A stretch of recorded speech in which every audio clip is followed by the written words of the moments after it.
मुख्यमंत्री योगी आदित्यनाथ बीते दिनों काशी दौरे पर पहुंचे, जहां उनका बीजेपी पदाधिकारियों ने जमकर स्वागत किया और इसके बाद से सीएम योगी ने हवाई निरीक्षण करके बाढ़ प्रभावित क्षेत्रों का जायजा लिया और इसके बाद से उन्होंने कुछ निर्माणाधीन परियोजनाओं का निरीक्षण किया और अफसरों के साथ बैठक की।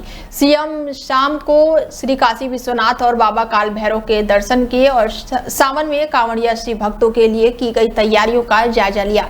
वाराणसी के सर्किट हाउस में पुलिस अधिकारियों और जिला प्रशासन के साथ बैठक की। इसके साथ ही सीएम योगी आदित्यनाथ ने स्पष्ट किया कि अराजकता फैलाने वाले और कानून व्यवस्था के साथ खिलवाड़ करने वाले अराजक तत्वों को चिन्हित करके उन पर कड़ी कार्रवाई की जाएगी।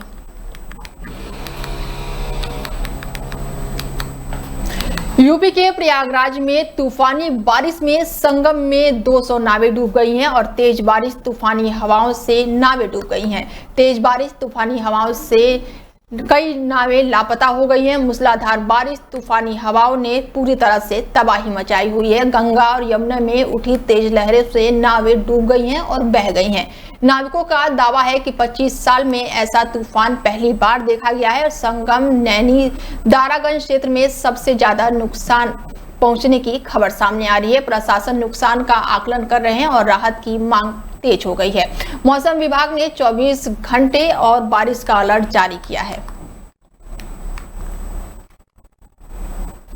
उप मुख्यमंत्री पहुंचे हैं बिजनौर। इसके साथ ही उप मुख्यमंत्री के साथ झारखंड के गवर्नर संतोष गंगवार भी मौजूद रहे। बीजेपी के संगठन मंत्री धर्मपाल सिंह सैनी की माता की 13वीं कार्यक्रम में सभी पहुंचे थे और कई सांसद और विधायक सहित बीजेपी के हजारों कार्यकर्ता कार्यक्रम में मौजूद हुए। कार्यक्रम को लेकर सुरक्षा के पुख्ते इंतजाम किए गए थे। बिजनौर के धामपुर के श्रावस्ती बैंकेट हॉल में कार्यक्रम का आयोजन किया गया था। आप यहाँ आए थे, कुछ कहेंगे? जनता पार्टी प्रदेश के संगठन महामंत्री, इन्होंने तन समर्पित, मन समर्पित और यह जीवन समर्पित जी चाहता है देश के लिए, समाज के लिए मैं कुछ और भी दूँ, इस भावना से भरने का जो संस्कार देने का काम उनकी माता जी ने किया था वह नहीं रही। आज उनके देवदसी संस्कार के कार्यक्रम में यहाँ पर आना हुआ, उन्हें श्रद्धांजलि। भगवान से यही प्रार्थना है कि मैं अपने श्री चरणों में स्थान दें और परिजनों को जो दुख हुआ है उसको सहने की शक्ति दें। और व्यक्ति जो आता है वो जाता है, लेकिन माता जी का जो आशीर्वाद है वो स्वर्ग में रह करके भी परिजनों को अपना आशीर्वाद प्रदान करेंगे, ऐसा मैं विश्वास करते हैं। सर आपने ट्वीट किया है, उसके बारे में क्या कहेंगे? आपने आप यहाँ आए थे, कुछ कहेंगे? जनता पार्टी प्रदेश के संगठन महा भारतीय किसान यूनियन टिकैत के राष्ट्रीय प्रवक्ता राकेश टिकैत का ग्राम मनोहरपुर पहुंचने पर भव्य स्वागत किया गया। यूनियन कार्यकर्ताओं ने फूल मालाओं से उनका जोरदार अभिनंदन किया और मीडिया को जानकारी देते हुए बताया गया कि राकेश टिकैत ने सरकार की योजनाओं पर कटाक्ष करते हुए कहा कि सरकार की अधिकतर योजनाएं सिर्फ कागजों तक सीमित है, धरातल पर उनका कोई भी असर नहीं देखा गया है। सरकार को चाहिए कि जो योजनाएं पहले से चल रही हैं उन्हें ही प्रभावी तरीके से लागू करें। अधिकारियों से संवाद बनाकर योजनाओं को जमीन पर उतारने की जरूरत है। इसके साथ ही कैराना से जुड़ी हाल ही की घटना पर उन्होंने कहा कि कैराना की महिला सांसद से जुड़े विवाद पर बोलते हुए टिकैत ने कहा, अब तो अधिकारियों का दिमाग खराब हो गया है, वो सांसद को भी सांसद नहीं मान रहे हैं। जो युवा नेता राजनीति में आ रहे हैं वो देश की धरोहर है। एक महिला नेता के साथ ऐसा व्यवहार बेहद ही शर्मनाक है। अध्यक्ष ग्राम मनोहरपुर में आप पहुंचे, इनकी समस्या है कि सर्विस रोड जो है NH हाईवे द्वारा जो रोड बनाकर तैयार किया गया था, जो किसानों के जो खेत है जो सड़क से जो लगते हैं सर्विस रोड दिए गए, लेकिन पूरी तरह से वो बंद कर दिए गए। उस पर क्या कहना है जी आपका? बननी तैयार नहीं करी, बिना तैयार कर ही चला दी, बिल्कुल लापरवाही करे, किसानों की तरफ ध्यान नहीं दे रहे बिल्कुल भी। मतलब और ये उनके NH वालों की थोड़ा गलती, जिनके खेत में ट्रैक्टर चलेंगे उनकी गलती भाई, इन्होंने बनवाई नहीं, ध्यान दे दिया। जिस दिन ये चाह लेंगे उस दिन बन जाएगी। जिस दिन मनोहरपुर चाह लगा, सुंदरपुर चाह लगा तो रोड तो बन जाएगी। झांसी पुलिस को बड़ी सफलता हासिल हुई है, जहां पर मोबाइल ऐप के माध्यम से सट्टा खेलने वाले 6 सट्टे माफियों को पुलिस ने गिरफ्तार किया है, जिनके कब्जे से पुलिस ने 26 मोबाइल और 60 एटीएम और एक लैपटॉप सहित ऑनलाइन सट्टा खेलने के उपकरण बरामद किए हैं। बताया गया है कि इसका मास्टरमाइंड दुबई से सट्टा संचालित कर रहा है और पकड़े गए सट्टे माफियों में 2 लोग पहले दुबई से प्रशिक्षण कर झांसी वापस आए थे। एसपी सिटी ज्ञानेंद्र कुमार सिंह ने बताया है कि पकड़े गए बदमाशों में से 2 मथुरा के रहने वाले हैं, जिसमें कृष्णा और योगेश पूर्व में दुबई में रहकर ऑनलाइन सट्टे का प्रशिक्षण लेकर आए थे और झांसी में लंबे अरसे से मोबाइल ऐप के माध्यम से व्हाट्सएप पर अपना कस्टमर को जोड़ते थे, जिसकी पुलिस की काफी लंबे समय से सूचना मिल रही थी, जिस पर आज शहर कोतवाली पुलिस द्वारा बड़ी कार्रवाई करते हुए 6 सट्टे माफियों को फिलहाल गिरफ्तार किया गया है। वरिष्ठ पुलिस अधीक्षक महोदय द्वारा अपराधियों के विरुद्ध चलाए गए अभियान के तहत आज थानाध्यक्ष कोतवाली की पुलिस टीम के द्वारा 6 अंतर्राष्ट्रीय सट्टा खिलाने वाले लोगों को गिरफ्तार किया गया है। इनके विरुद्ध उचित धाराओं में अभियोग पंजीकृत कर इनको जेल भेजा जा रहा है। इसमें जो मेन गैंग लीडर है वो अभी वांछित है और इसके अलावा भी और जो उनके साथी हैं उनको भी कुछ लोगों को वांछित किया गया है। इसमें जो 2 अपराधी हैं योगेश और कृष्णा, ये दोनों मथुरा के रहने वाले हैं और ये पूर्व में दुबई जाकर के प्रशिक्षण भी लेकर के आए हुए हैं। यहाँ ये लोग अपना ऐप बनाए हुए थे। ऐप से व्हाट्सएप के माध्यम से इनके जो कस्टमर है वो जुड़ते थे और ऑनलाइन ही पैसे का पेमेंट होने के बाद जो सट्टा खिलाने वाले जो अपराधी हैं इनके द्वारा उनको आईडी और पासवर्ड दिया जाता था, जिससे वो सट्टा खेलना शुरू कर देते थे। इनसे कुल 26 मोबाइल, 60 एटीएम। इकरा हसन और एडीएम के बीच विवाद गहराता जा रहा है। समाजवादी पार्टी ने एडीएम के खिलाफ कमिश्नर कार्यालय पर प्रदर्शन किया। सपा सांसद इकरा हसन और एडीएम संतोष बहादुर सिंह के बीच बड़ा विवाद अब गहराता जा रहा है। समाजवादी पार्टी के नेताओं ने कमिश्नर दफ्तर पहुंचकर एडीएम के खिलाफ कार्रवाई की मांग की है। सपा नेता बोले हैं कि एडीएम पर नहीं हुई कार्रवाई तो सड़क से संसद तक बड़ा आंदोलन करेंगे। महिला सांसद जो कि विदेश में पड़ी हैं, वो किसी के साथ दुर्व्यवहार नहीं कर सकती हैं। अधिकारियों ने सपा नेताओं से कहा कि हमारे अधिकारी जनप्रतिनिधियों के साथ गलत व्यवहार नहीं कर सकते हैं। फिलहाल ये मामला यहाँ पर गर्माता हुआ देखा जा रहा है।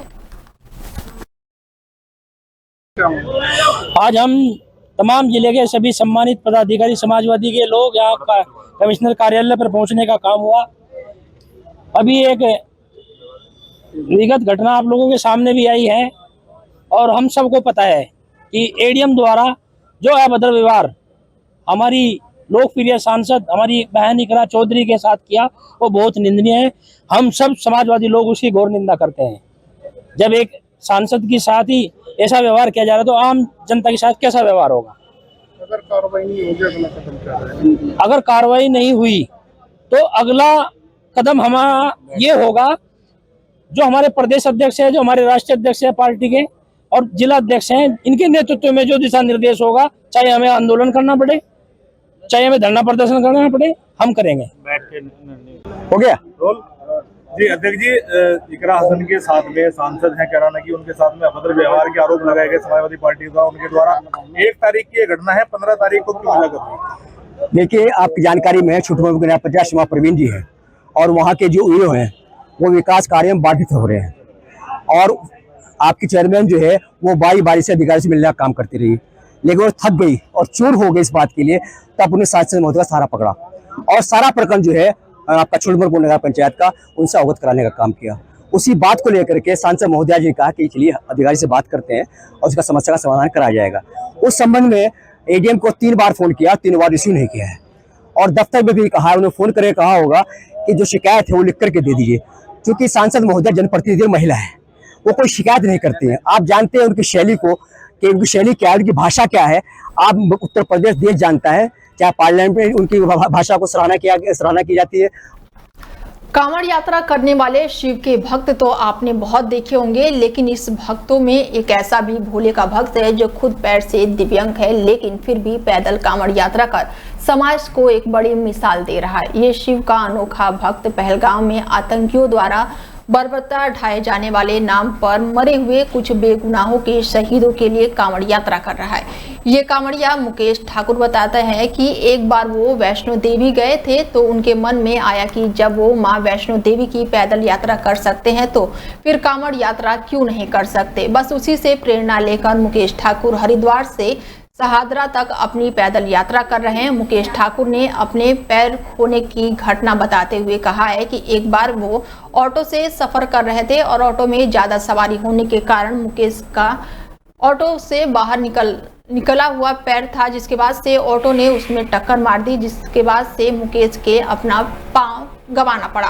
पहलगाम के शहीदों और देश के जवानों के लिए दिव्यांग मुकेश ठाकुर के जज्बे को हर कोई अब सलाम कर रहा है। क्या नाम है? मेरा नाम मुकेश ठाकुर है और आप सभी को जय भोले की। मुकेश, कहाँ से कांवड़ लेकर आ रहे हो? जल उठाने की प्रेरणा क्या है? क्या आपकी मांग है? मेरी मांग कुछ नहीं है, मेरी मांग सिर्फ इतना है कि मैं जो देश के लिए जो समर्पित है मैं उनके लिए जल चढ़ाना चाहता हूँ। जो पहलगाम में आतंकी हमला हुआ था, नाम पूछ के मार रहे थे, ये उनके लिए जल चढ़ाऊंगा मैं। और देश के जो हमारे जो बॉर्डर पे खड़े रहते हैं दिनों रात, ना धूप देखते ना छाँव देखते, ये उनके लिए है बस। और मेरी मांग कुछ नहीं है, भोले बाबा का सब कुछ दिया हुआ है। अच्छा, मैं देख पा रहा हूँ आपका एक पैर भी नहीं है, उसके बाद भी आप लगातार हरिद्वार से आ रहे हैं, पैदल चल रहे हैं। ये भोले बाबा की हिम्मत है बस, जो है बस। एक प्रेरणा जो वैष्णो देवी से मिली है, एक बार मैं ऐसे ही चलेगा वैष्णो देवी, जो बस वैष्णो देवी की चढ़ाई कर ली तो मैं वहाँ से देख के मेरे को हिम्मत मिली है। तो कब ये हादसा हुआ, कैसे आपका पैर गया? मैं ऑटो में सफ़र कर रहा था, ऑटो में 9 सवारी बैठ रही थी, 10 में ड्राइवर था, पैर मेरा भाग। यूपी के एटा में दबंगों की दबंगई सामने आई है, जहां युवक को गाड़ी में डालकर मारपीट की गई है। दबंगों की दबंगई का एक मामला और सामने आया है, युवक को गाड़ी में डालकर की गई है मारपीट। पुराने विवाद को लेकर दो पक्षों में कहासुनी के बाद सुबह युवक को घसीटकर जबरन दबंग ले गए थे और सूचना पर समय से पहुंची कोतवाली नगर पुलिस और घायल युवक को इमरजेंसी में भर्ती कराया। युवक के पिता ने नामजद दबंग अंशु गुप्ता सहित कई अन्य लोगों पर हत्या के प्रयास में अपहरण करने का गंभीर आरोप लगाया। पुलिस ने तत्काल कार्रवाई करते हुए पीड़ित की तहरीर पर जांच शुरू कर दी। पूरे मामले की गंभीरता से जांच पड़ताल की जा रही है। दबंगों द्वारा गाड़ी में डालकर ले जाने का सीसीटीवी फुटेज भी अब सामने आया है। एटा मॉडल शॉप के पास की ये घटना बताई जा रही है।